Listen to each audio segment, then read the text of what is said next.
Good afternoon. Today it's Colette who is going to take over and introduce herself, ready for Tales on Trent. So would you like to introduce yourself and tell us a little bit about yourself? Hi, I'm Colette Davison. I'm a gay romance author from the UK, obviously. I think most of us are. I live in Leeds, and I've been writing gay romance since about 2018. Published my first book in November of that year, and now I have over 20. I'm married, I've got 2 kids. You don't want to know this stuff. And I juggle writing with being a full-time mum and looking after my little one who is autistic. So I'm basically his carer as well. And I'm house taxi driver. So I'm always on the go and just trying to fit in writing and creating characters and worlds whenever I can, basically. So And what made you choose to write gay romance? After I used to be big into fantasy, actually, so completely different. But after I had my little one, I had postnatal depression, and I didn't acknowledge that or seek help until he was nearly 2. I don't recommend, by the way. But when I was kind of in that period, nothing interested me whatsoever. So any of the things that I'd done, enjoyed previously, just didn't. And then randomly, I think just in sheer desperation for something to enjoy, I picked up the Heart to Heart anthology, which is a gay romance anthology that's done for profit roughly not for profit, for charity roughly every year. And it was my first time reading gay romance. I hadn't really read much romance either, to be honest, and it just made me feel. And that was such a big deal when everything was kind of dark tunnel at the time.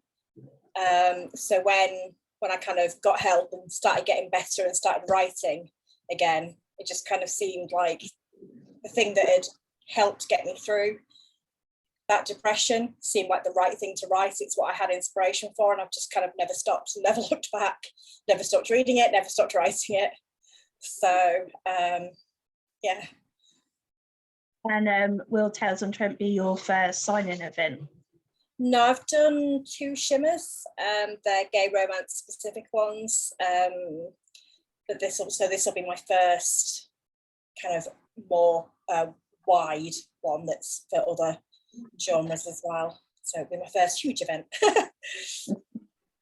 And are there any authors that you're particularly looking forward to meeting? Obviously all the gay romance authors that I've met online. Some of them I've met at Shimmer, and a couple of other things, but a lot of them that are going I haven't met yet, so that's going to be a lot of fun to kind of hang out. But it'll also be really nice to meet all the other authors. I'm looking forward to the kind of meal in the evening and things, to have time to relax and chat to everybody, rather than being behind our little desks. Although I'm sure I'll wander around at some point and say hello to everybody, because I think that's the best thing about these events, is getting to meet both fellow authors and readers and just sharing a love of books. Yeah, absolutely. And are you planning on getting a lot of signed books while you're there from your fellow authors? Probably. I'll probably spend a lot more than I make.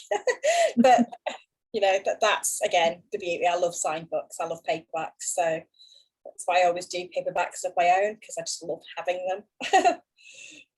So. And are you taking your whole collection with you, or are you just going to take a few? I'll probably take a few, because trying to take a decent number of 20 odd books is just going to be crazy. So I'll probably I'll put a message out when I'm planning to see what books people are interested, existing readers are interested in me taking, and that will probably inform the books I take with me. So it's more likely my newer stuff. And so far, out of the books you've written, what's the favourite character you've written? Isn't that like asking who your favourite child is? Yeah.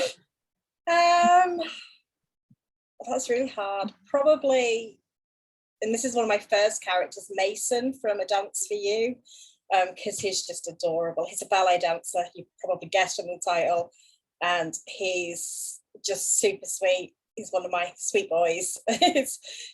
So I've had a soft spot for Mason since I wrote it, but equally I love Felix from A Boy Made of Sunshine because he's funny and sassy, and I didn't think I could write a character like that, but readers seem to think that I can, so yay.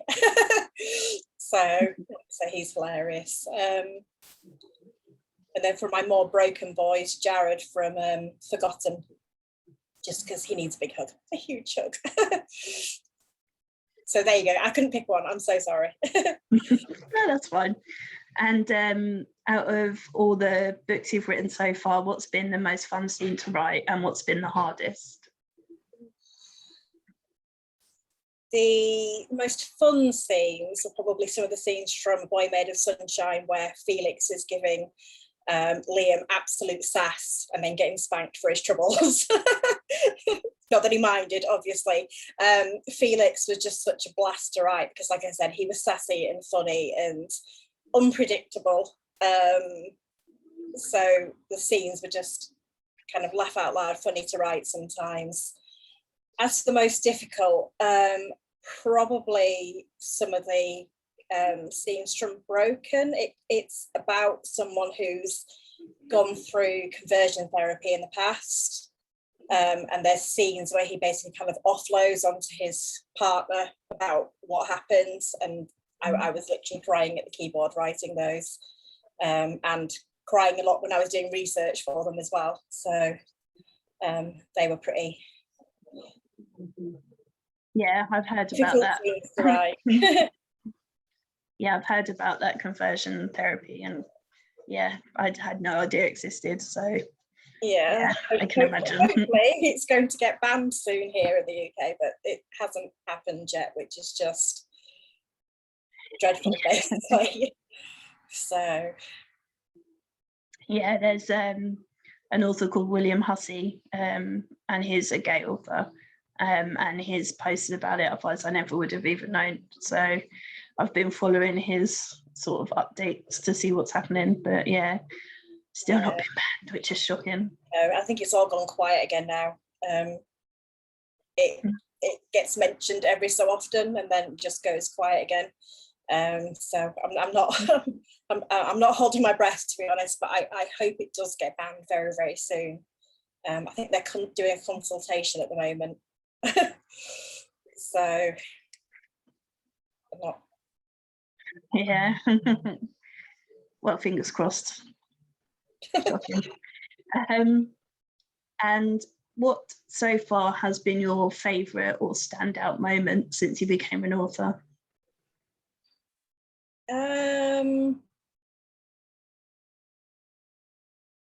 Getting an orange banner. Got that with A Boy Made of Sunshine in a comedy section. So not gay romance itself, but it was LGBT humour or something like that. So that was quite nice. But also just meeting everybody. The community, the gay romance community is just wonderful and supportive and uplifting. And I've made so many friends, which for an introvert is a big thing. Yeah, authors are terrible. There's I find insecure and introverts, and I don't know how you do it, honestly. Yeah, we are. The amount of us that have have imposter syndrome and things is just ridiculous. That kind of self-doubt. I think it must be something that goes hand in hand with being creative, to be honest. Yeah. I mean, I've spoke to a couple of bigger name like crime authors, and they're exactly the same. So yeah, it doesn't go away apparently, unless you're perhaps Stephen King. I'd imagine he's one of the only people that doesn't. But maybe he does too. Who knows? That'd be an interesting question to ask him one day. Oh, I'm trying, trust me, but he doesn't respond to anything. But I will keep trying, because yeah, that'd just be amazing. He's going to bloody Scotland actually, so like virtually, I think, but oh, it would be so cool to nab him.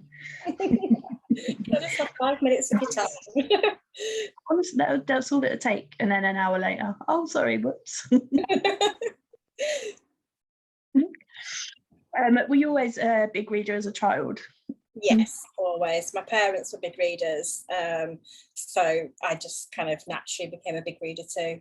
Like I said, fantasy was my first love. My dad used to read the Chronicles of Prydain to me, and Lord of the Rings, The Hobbit, all of those sorts of books to me when I was, kind of at that stage where I could read, but still young enough that I wanted bedtime stories. Although he used to read a chapter and then I'd kind of read a couple of chapters after he'd left when I was meant to be sleeping. So yeah, always been a big reader. And how do you fit in writing amongst your crazy lifestyle? It's easy when the kids aren't on school holiday. So when the kids are at school, I do everything in school hours. So take my little one my daughter can walk to school now because she's in high school, but my little one has to go take my little one to school, come home, write and do all the other admin type stuff for 4 or 5 hours and then go pick him up again. In the holiday, it's literally wherever and whenever I can. Sorry, my phone's being noisy. Should put that on silent. So first thing in the morning, although I say first thing, my little one wakes up at 7:30, so like clockwork. And then after he's gone to bed, so, or if I can sit in front of the TV for half an hour, get some words in then as well. So whenever and wherever. Are you working on anything at the moment? I've started a fake boyfriend story with a kind of twist on the millionaire boyfriend trope as well. But it's early days, so I'm still at that kind of feeling my way with the characters stage. But hopefully it'll be fun and sexy once I get into it more. It's got I've got a very sexy cover for it, so it needs to be sexy. Nice. So hopefully we'll see that on the table next year at Tales on Trent then. Fingers crossed. Well, I don't think I have any more questions, but if you'd like to tell everyone where they can get your books from and where they can find out more about you. All my books are on Amazon. I'm in Kindle Unlimited, so because I know romance readers are voracious readers who can go through so many books. So Kindle Unlimited is just, everybody's best friend, isn't it? I'm on Facebook, but my website's probably the easiest to find links to everywhere, and that's ColetteDavison.com. Nice and easy. Brilliant. Well, we look forward to learning more about you on the page, and we all look forward to meeting you next year at Tales on Trent. Thank you. I can't wait. It's going to be brilliant. Thank you very much. Thank you.